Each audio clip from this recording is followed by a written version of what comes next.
할렐루야. 주의 이름을 찬양합니다. 선포된 말씀이 여러분 각 사람에게 꼭 필요한 은혜가 될 줄로 믿습니다. 오늘 말씀의 제목은 그가 저주하게 버려두라 라는 제목입니다. 한번 따라해보세요. 그가 저주하게 버려두라. 누구나 잘 아는 라디오 해설가 한 명이 어느 날 방송을 통해서 믿는 사람들을 심하게 비난을 했습니다. 그가 비난한 내용 중에는 기독교 종말론에 대한 거였습니다. 어떻게 그리스도가 교회를 위해서 재림을 한다는 것이냐, 이런 말도 안 되는 그런 것을 믿는 사람들만 없어진다면 세상은 훨씬 더 좋아질 거다. 흔히 방송국에서 난리가 났습니다. 청취자들의 분노를 잠재우기 위해서 사과를 공식적으로 했습니다. 그러나 정작 이 해설자는 전혀 사과를 하지 않습니다. 그래서 분노한 청취자들이 문자를 보내고 증오와 저주의 편지를 보내기도 하고 심지어 어떤 사람은 죽이겠다는 협박까지 했습니다. 그러나 그런 협박은 증오에 찬 이런 종류의 사람들이 없어져야 이 세상이 더 나아질 것이라는 이 사람의 소신을 더 강하게 만들어줬습니다. 여러분, 그리스도인으로서 나를 증오하고 대적하고 모함하는 사람들에 대해서, 힘겨운 인생길에 내게 더 고통을 더하는 사람들에 대해서 어떻게 반응을 할 것이냐, 굉장히 중요합니다. 여러분, 누구나 다 인생 살다 보면은 이유 없이 나를 저주하고 괴롭히는 대상들이 꼭 있기 마련이죠.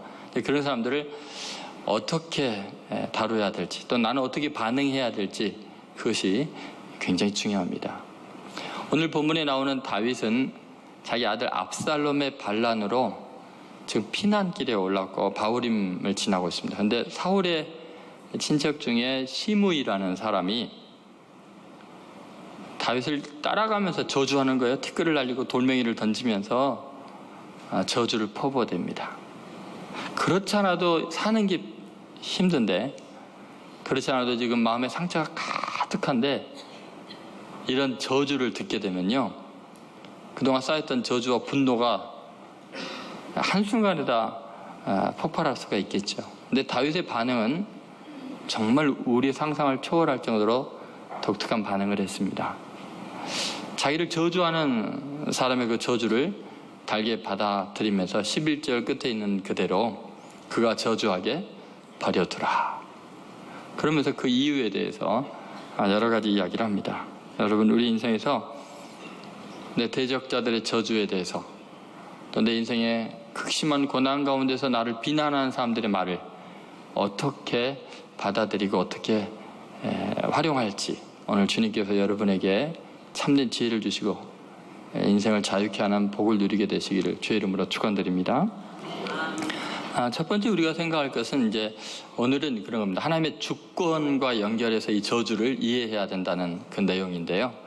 먼저 우리가 이 하나님의 주권에 대해서 잘못 사용하는 케이스를 시므이를 통해서 보게 됩니다. 그러니까 저주하며 하나님의 주권을 악용한 시므이에 대해서 생각해 보려고 합니다. 그래서 첫 번째, 저주하며 하나님의 주권을 악용하지 말라라는 의미죠.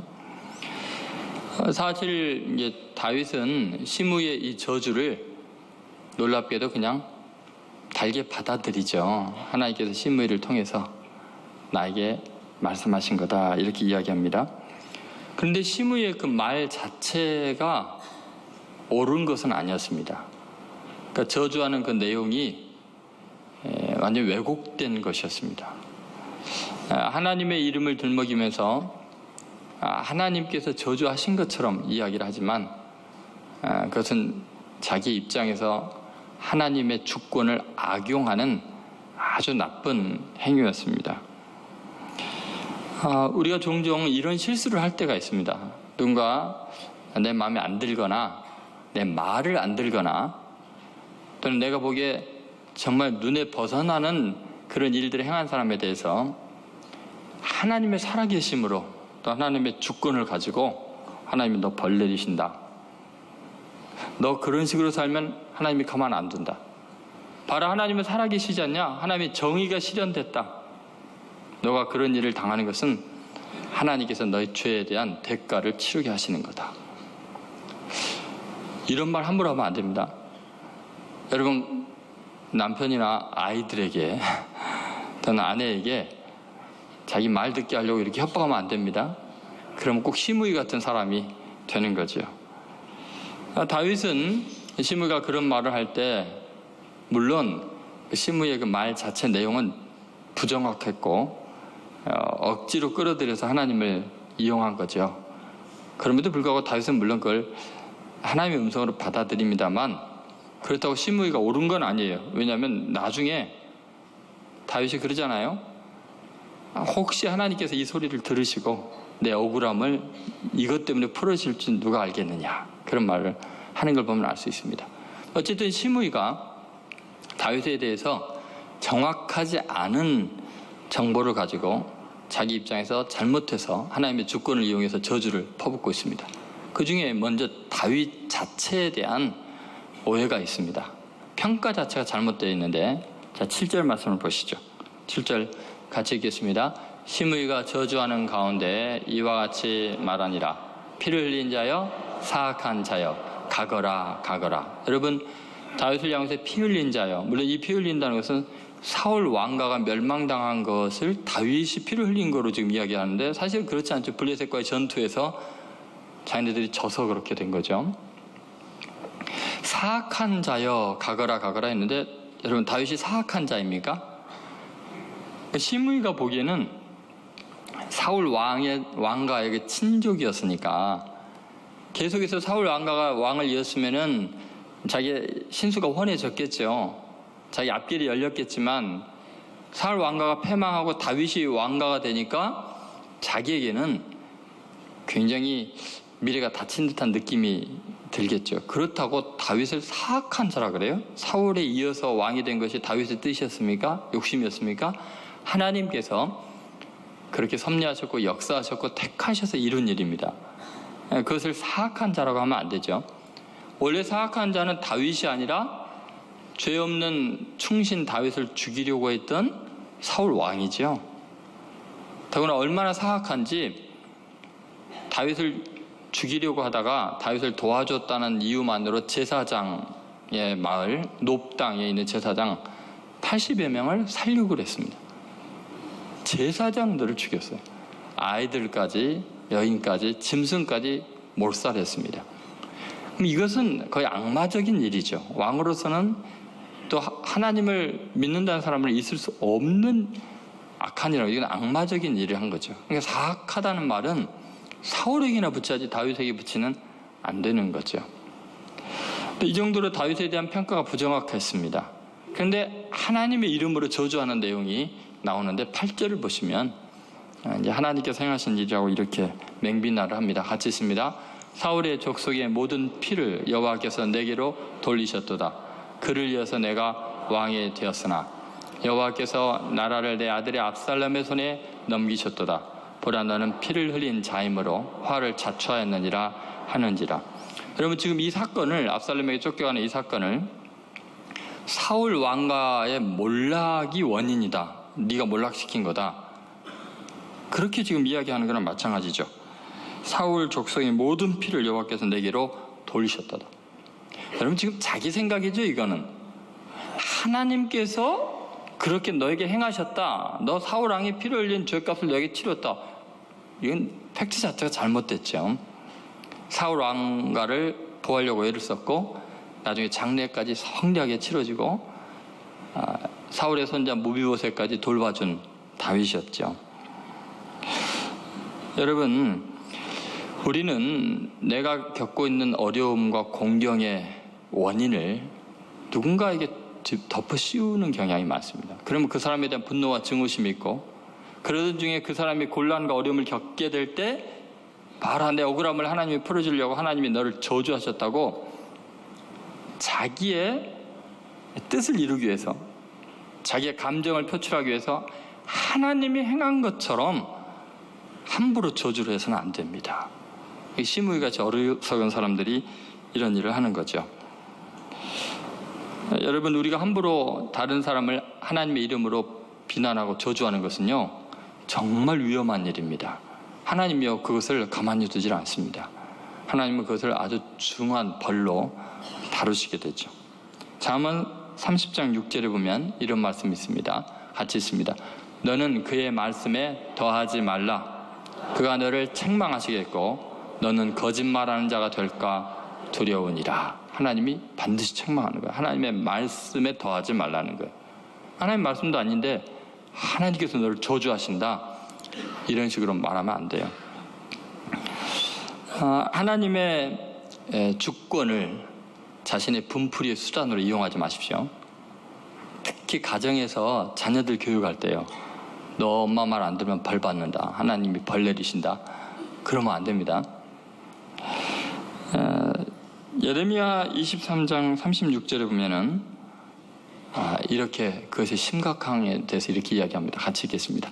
다시는 여호와의 엄중한 말씀이라 말하지 말라. 각 사람의 말이 자기에게 중벌이 되리니 이는 너희가 살아계신 하나님 만군의 여호와 우리 하나님의 말씀을 망령되이 사용함이니라 하고, 분명히 그러시죠. 이게 각 사람의 말이 자기에게 뭐가 된다고요? 중벌이 뭐예요? 아주 무거운 벌이 되면 큰 벌을 받게 된다는 거예요.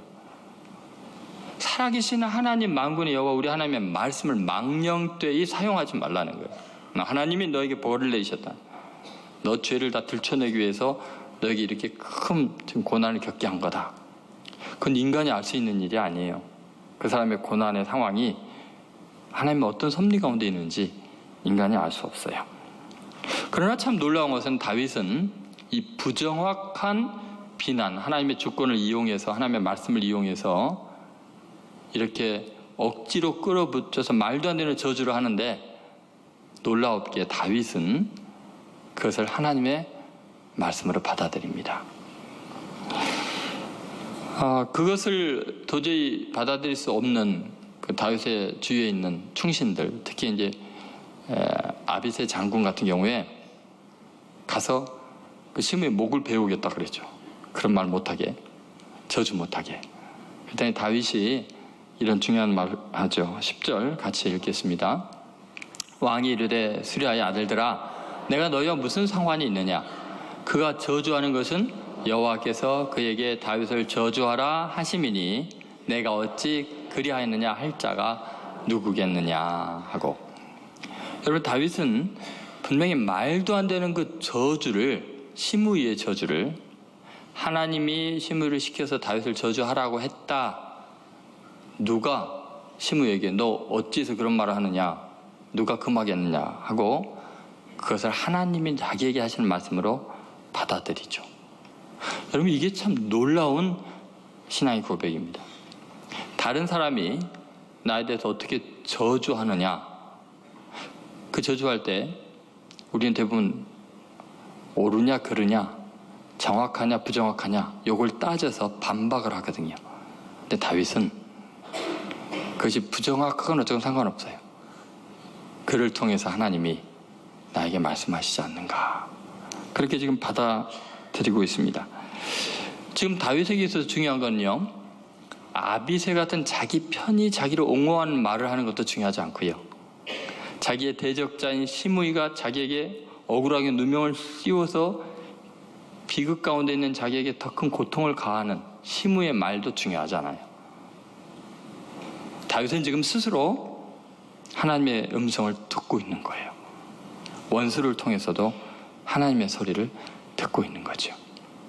여러분, 우리는 하나님의 이름으로, 하나님의 말씀으로 다른 사람을 저주해서 안 되지만, 누군가가 나를 그런 식으로 저주할 때는요, 알아서 새겨서 들으면 돼요. 그 사람이 옳은 말 했다, 그런 말 했다 말할 필요도 없어요. 하나님이 그 입을 통해서 나에게 무엇을 말씀하시는가, 그것만 들으면 돼요. 그것이 지혜로운 사람이죠.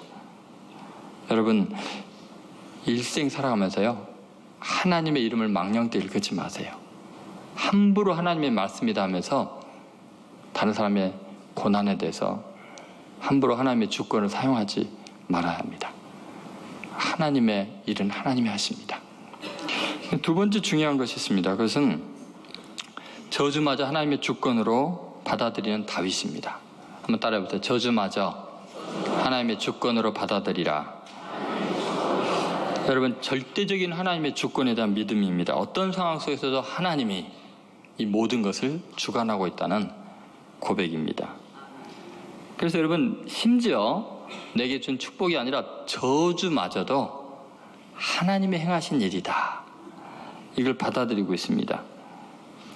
이것이 가능한 이유는 지금 시므이의 저주를 그냥 버려두라라고 말한 이유가 뭐냐면 하나님과의 절대적인 관계 속에 있기 때문에 그렇습니다.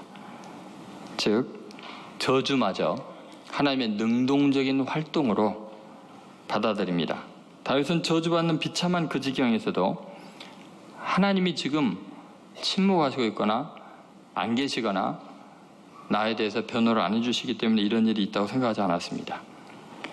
지금 자기가 아주 비극적인 상황에 놓여 있고 억울한 저주를 받고 있는데도 불구하고 하나님의 능력에 대해서 의심하지 않았습니다. 여전히 나에게 너무너무 불합리한 비판이 지금 가해지고 있지만 그것 하나님이 심의 시켜서 하는 거다, 그렇게 반응하고 있습니다. 여러분, 이게 어떻게 가능할까요?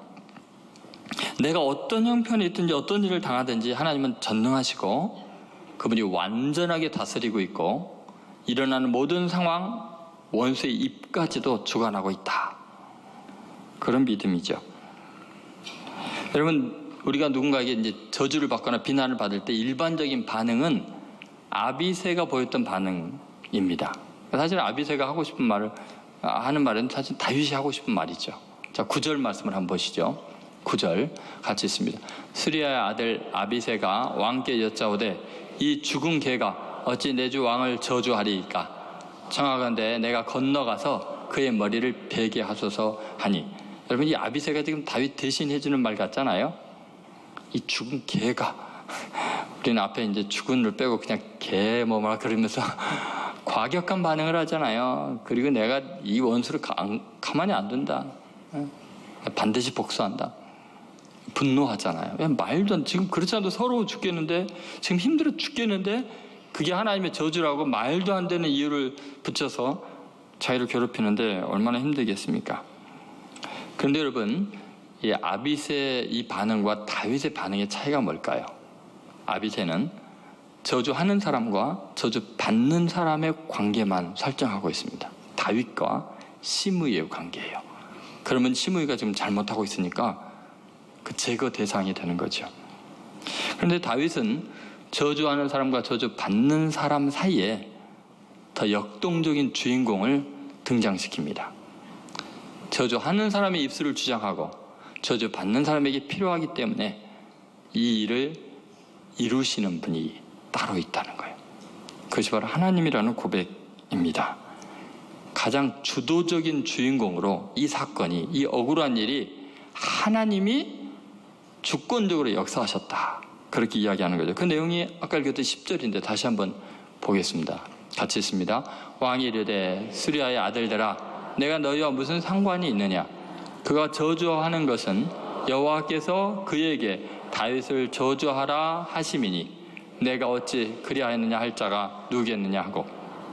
여러분, 지금 시므이가 저주하는 것은 누구 때문이라고요? 여호와께서, 하나님께서 그에게 다윗을 저주하라 하심이니. 여러분이 누군가에게 억울하게 말도 안 되는 일로 저주를 받고 있는데 누가 시킨 거라고요? 하나님이 아무개 집사를 통해서 나 저주하라 그러신 거야. 여러분, 그렇게 받아들일 수 있겠어요? 그럴 수 있겠어요? 아니죠. 어쩌면 좋죠. 여러분, 어떤 상황에서도요, 지금 하나님의 주재권을 놓치지 않고 있습니다. 하나님 중심입니다. 근본적으로 그 사람과 나와의 문제가 아니에요. 지금 다윗 같은 경우는요, 아비새가요, 지금 다윗 편에 서서 아주 굉장히 다윗을 위하는 것처럼 이야기를 하는데 아비새의 말이 부끄러울 정도로 너가 나하고 무슨 상관이냐? 네가 왜 그런 말을 하냐? 자기를 좀 변호해주는 말을 하는 사람에 대해서 무한하게 딱 끊어버려요. 그리고 자기를 저주하는 사람에 대해서는 신기할 정도로 하나님께서 그렇게 하라고 했지, 그러고 있는 거예요. 우리하고는 좀 반대잖아요. 그죠? 하나님께서 아비새를 통해서 날 위로하시는구나 이러고 심의 저 죽은 개 같은 놈 이러면서 반드시 제거해야지 이럴 거 아니에요.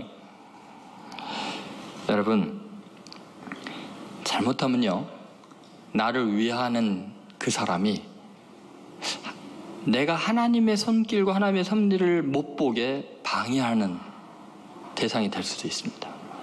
나를 저주하는 그 사람이 오히려 하나님의 손길을 느끼게 해줄 수도 있습니다.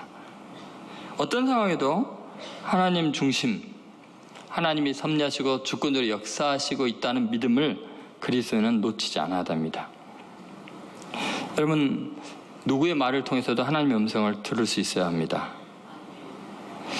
신약의 사도 바울은 이거의 중요성을 이렇게 이해합니다. 이게 사람의 입에 나오는 말을 통해서 하나님의 음성을 듣는, 그것이 실제 하나님이 우리의 삶 속에서 기적을 일으키고 역사하는 방법이라는 거예요. 데살로니가 전서 2장 13절 그 유명한 말씀입니다. 같이 읽겠습니다.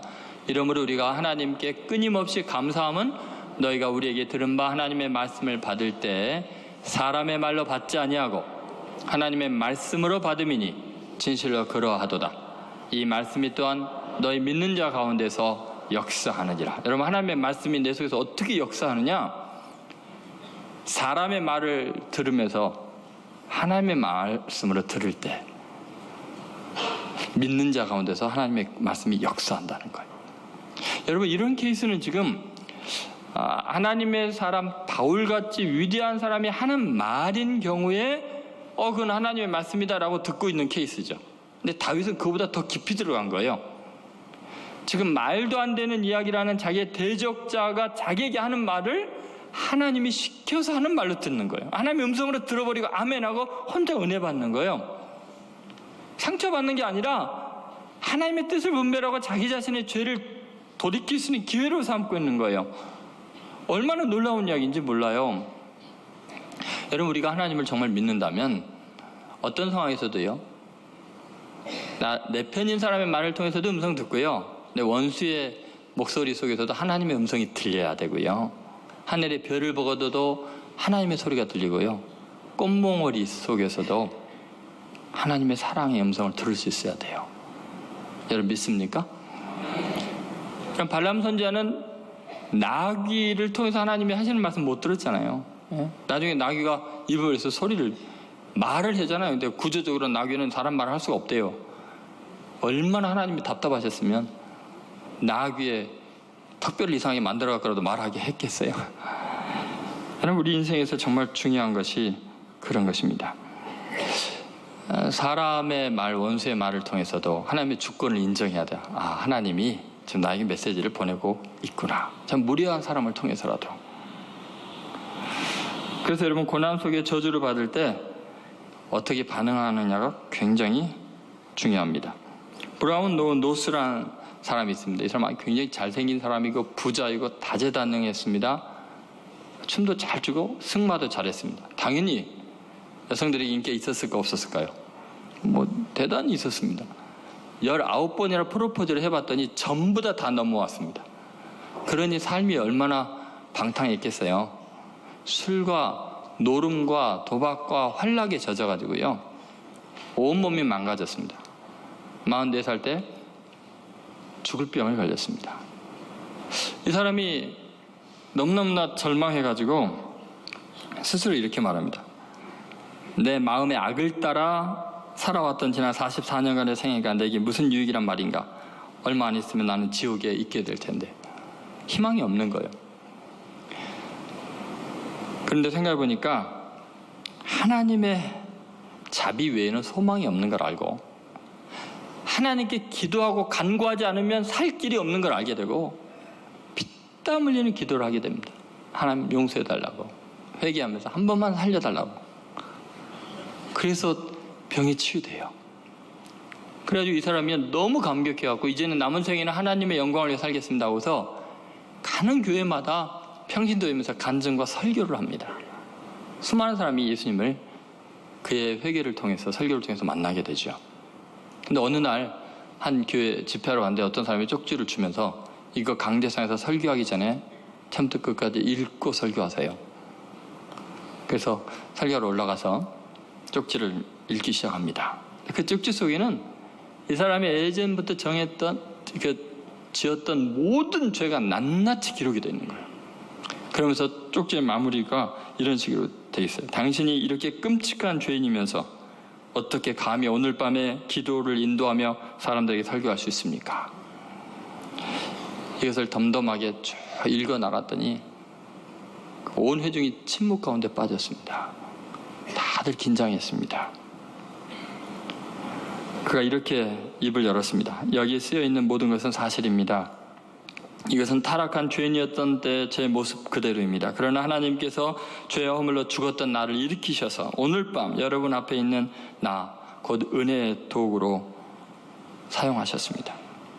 과거의 모든 죄가 어린 양의 속죄의 피로 다 깨끗하게 되었다는 사실을 아는 자로 나를 만드셨습니다. 그 은혜는 참으로 놀라운 것입니다. 제가 지금 여러분에게 이야기해야 할 것은 바로 그분의 구속의 사랑입니다. 여러분, 원수의 비난 그 속에서도 복음을 전할 수 있는 기회를 찾는 거죠. 근데 여러분, 지금 이 다윗이요, 어떻게 이렇게 놀라운 반응을 했을까? 어쩌면요, 아빗의 그 말, 저 죽은 개와 같은 그 소리를 듣는 순간 다윗이 정신이 번쩍 들었을 거예요. 왜요? 사실은 사울 왕이 자기 죽이려 오고 그럴 때 자기 입으로 자기가 고백했던 거예요. 죽은 개와 같은 나를 어찌하여 잡으러 오십니까? 죽은 개와 같았던 자기를 왕으로 만드신 하나님 앞에서 자기가 얼마나 교만했는지 이런 소리 들어도 싸지. 내 스스로 내가 죽은 개라고 말했던 초라한 인간을 하나님이 높여줬더니 내가 하나님 앞에 범죄가 많았지. 여러분, 아비새에게서도 하나님의 음성을 듣고 시므이에게서도 하나님의 음성을 들었습니다. 이것이 바로 그리스도인의 위대한 점입니다. 여러분이 어떤 저주 속에서도 하나님의 주권적인 섭리를 믿고 하나님의 음성으로 인정하고 그것을 달게 받음으로 승리하시기를 주의 이름으로 소원합니다. 세 번째 중요한 것은 더 놀라운 이야기가 펼쳐지게 되는데, 저주를 통해서 하나님의 주권을 성취하신 예수님입니다. 한번 따라해보세요. 저주를 통해 하나님의 주권을 성취하라. 여러분, 우리들이 인생 살아가면서 가장 피하고 싶은 것이 뭐냐면 고난 가운데 있을 때 누군가로부터 저주를 받는 겁니다. 그리고 실제로 삶이 저주 가운데 놓여서 비참해지는 겁니다. 그런데 여러분, 하나님이 우리를 사랑하시고 우리를 구원하실 때는요, 저주에서 구원하는 것이 아니고 저주를 막아주는 게 아니고 저주 자체를 우리 인생의 열매로 바꿔놓습니다. 저주 자체가 내 인생의 존재의 의미를 만들어내게 만듭니다. 다른 사람의 저주를 통해서 내 인생의 사명이 완성이 되는 기적을 이룹니다. 여러분 믿습니까? 여러분, 참 놀라운 하나님의 세계입니다. 우리는 내 인생에서 저주를 막아달라, 없애달라, 억울함 풀어달라고 이야기하지만 전혀 그런 걱정할 필요가 없습니다. 왜냐하면 우리가 애매히 당하는 그 모든 저주 속에는 하나님의 놀라운 사명이 있고 구원의 역사가 있습니다. 그러니까 예수님께서 다윗처럼 원수들의 비방과 저주를 달게 받아들인 정도가 아니라 그 저주를 그대로 당하시면서 인류 구원의 사명을 그 저주를 통해서 완성합니다. 이게 어마어마한 비밀입니다. 여러분, 이것은 끊임없이 예수님이 강조했던 건데요, 마태복음 20장 18절 19절에 이렇게 말씀하셨습니다. 같이 읽겠습니다. 보라, 우리가 예루살렘을 올라가노니 인자가 제사장들과 서기관들에게 넘겨짐에 그들이 죽이기로 결의하고 이방인들에게 넘겨주어 그를 조롱하며 채찍질하며 십자가에 못 박게 할 것이나 제3일에 살아나리라. 예수님은 지금 예루살렘 올라가는 그 길이 고난의 길인 걸 알았습니다. 저주받고 넘겨져서 이방인에게 죽임을 당할 것을 아셨습니다. 그런데 제3일에 살아남으로 전 인류에게 부활의 소망을 주고 모든 인간의 죄를 대속하는 희생의 제물로 이 땅에 와서 인류를 구원하는 사명을 완성하는 완전한 방법으로 받아들이시고 누리셨습니다. 당신이 팔려가는데, 당신이 배신당하는데, 당신이 처참하게 넘겨지고 죽임을 당하는데 그 모든 저주가 결국 인류를 구원하는 하나님의 방법이었고, 이것은 분리가 되지 않았습니다. 여러분, 예수님이 우리를 구원하는 방법이 뭐예요? 그분의 능력과 기적을 통해서입니까? 아니에요. 그냥 제자들이 배신하고 백성들이 십자가 못 박아 소리 지르고 장로와 제사장들이 이방인에게 넘겨주고 계속해서 저주 가운데 놓이고 몰려다니고 비참하게 양처럼 죽임을 당했지만 그 모든 것들이 완벽하게 율법을 완성하는, 인류의 죄를 대속하는 하나님의 구원의 역사였습니다. 하나도 버릴 것이 없었습니다. 모든 것이 하나님의 말씀의 성취였습니다. 여러분, 이것이 얼마나 놀라운 이야기인지 모릅니다. 우리 인생에서 어쩌면 내가 보기에는 지금 이 저주가 불필요한 것 같고 너무 억울한 것 같고 내 인생에 없어야 될 부분이라 생각하는데, 여러분이 하나님을 정말 만나게 되고 믿게 될 때 그 하나님의 지혜와 오묘한 섭리를 확실히 믿게 되는 순간 여러분이 당하는 그 저주 자체가 사실은 여러분의 인생을 완성하게 되고 사명을 감당하게 되는 위대한 일입니다. 여러분 믿습니까? 얼마나 놀라운 이야기인가 생각해 보세요. 성경은 이 원리에 대해서 계속해서 이야기를 합니다. 그 원리로 주위에 있는 사람들이 구원을 받습니다. 예를 들어서 요셉이라는 귀공자죠. 아버지 야곱에게 색동옷을 입히고 그렇게 사랑받았던 아들이 형제들의 시기로 인해서 저주를 받죠. 어떻게 하면 죽일까만 연구를 합니다. 날 죽일 생각만 합니다, 형들이. 그리고 정말 기회를 타서 멀리 심부름 요셉을 들에서 보고 이제 죽이려고 그러다가 큰형이 말리니까 죽이지 않고 벌거벗겨서 구덩이에 쳐놓고 노예 상인이 지나가니까 미디안 상인에게 팔아 넘겨버렸어요. 인생이요, 이런 저주가 어디 있습니까? 이런 비참한 일이 어디 있겠습니까? 그런데 결론은 어떻게 되세요? 애굽에 노예로 팔려가서 총리 대신이 됐어요. 7년의 대기근 때문에 형들이 굶어 죽지 않으려고 자기 앞에 와서 납작 엎드려 절을 할 때 요셉이 그들을 맞으면서 하는 말입니다. 창세기 45장 4절부터 8절에 기가 막힌 진리가 나와 있습니다. 한번 같이 읽어보겠습니다. 요셉이 형들에게 이르되 내게로 가까이 오소서. 그들이 가까이 가니 이르되 나는 당신들의 아우 요셉이니 당신들이 애굽의 판자라. 이렇게 이야기하잖아요. 당신들이 나를 그 저주받은, 당신들이 저주한 인생이다. 그죠? 그런데 그것이 어떤 의미인가? 5절 같이 읽겠습니다. 당신들이 나를 이곳에 팔았다고 해서 근심하지 마소서. 한탄하지 마소서. 하나님이 생명을 구원하시려고 나를 당신들보다 먼저 보내셨나이다. 자, 자기가 당한 저주가, 그 저주받은 삶이, 그것이 하나님이 생명을 구원하시려고 나를 당신들보다 먼저 파송한 거라는 거예요. 보냈다는 거예요. 여러분 믿습니까? 너무너무 억울한 일을 당했는데 하나님이 생명을 구원하는 방법이었다는 거예요. 자, 6절 얼마나 많은 그 시련이 남아있는지 이야기하죠. 그죠? 또 5년은 밭도 못 갈고 추수 못하면 다 굶어 죽잖아요. 지금 우리나라 몇 달 비 제대로 조금 안 오니까는 힘들이잖아요. 자, 7절에 같이 한번 읽겠습니다.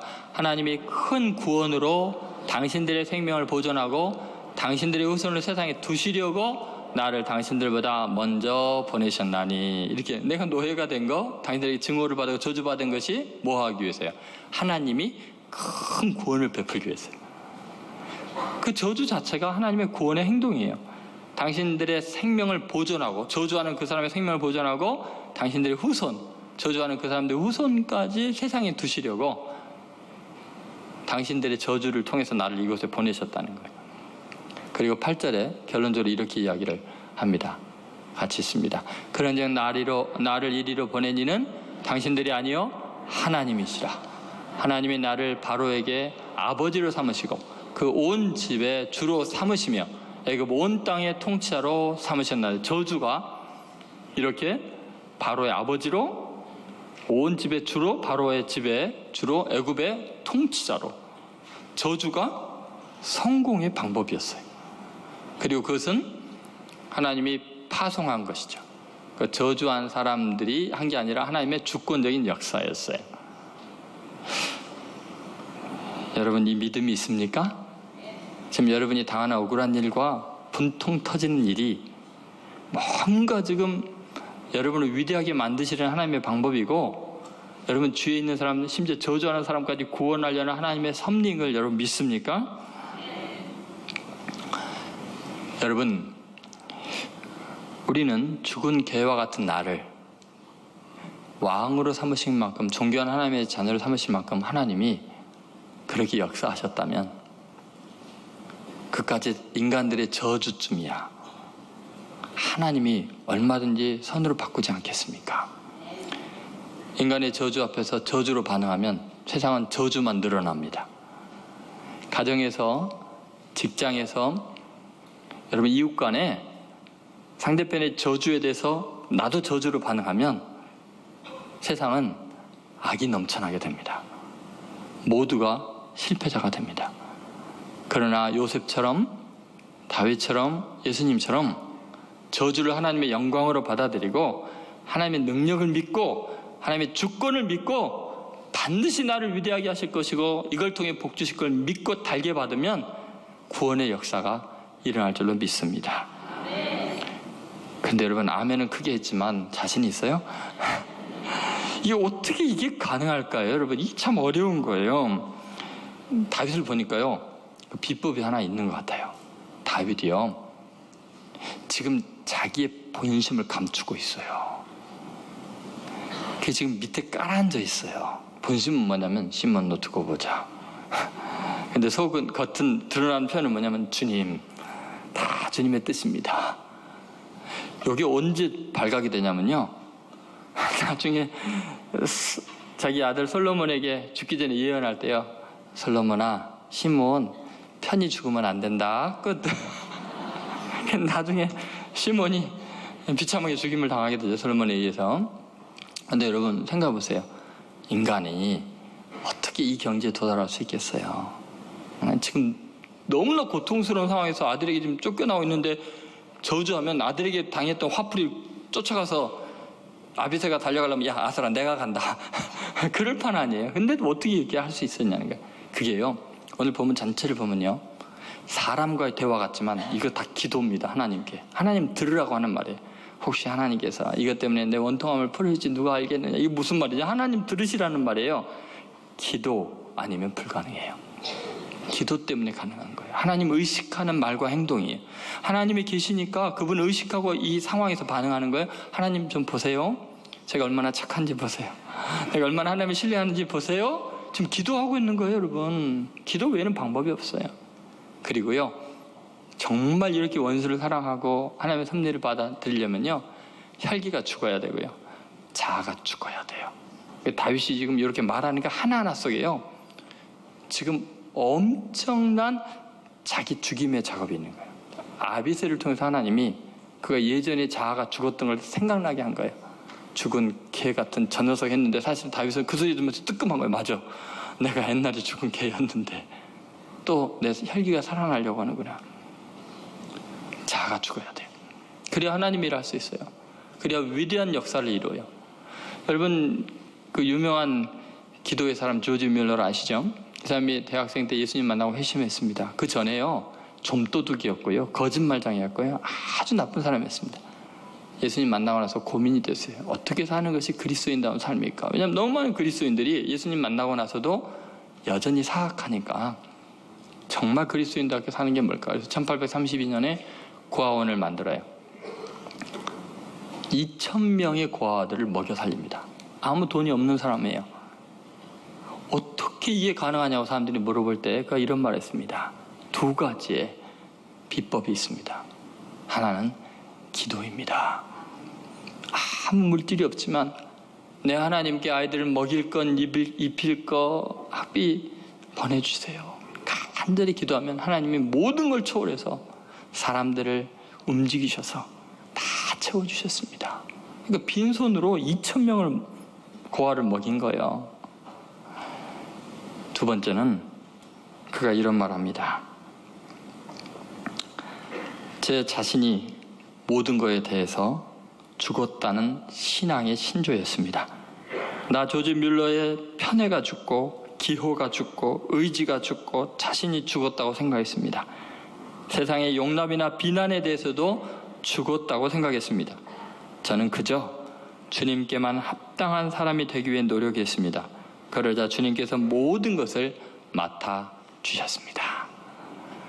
여러분, 저주를 축복으로 능력으로 바꾸는 방법은 기도하고 자기 자신이 죽는 거예요.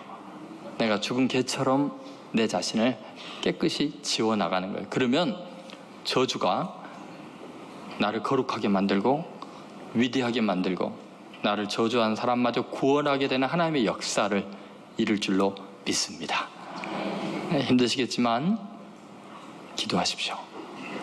그리고 정말 자아를 내려놓고 오늘 다윗처럼 저주가 가득한 이 세상, 나와 조금만 생각이 달라도 증오심이 불타오르는 이 대한민국의 이 현실 속에서 그 저주를 구원의 기회로 막 바꾸고 하나님의 주권을 드러내는 놀라운 기적을 이루는 성도들 되시기를 주의 이름으로 축원드립니다.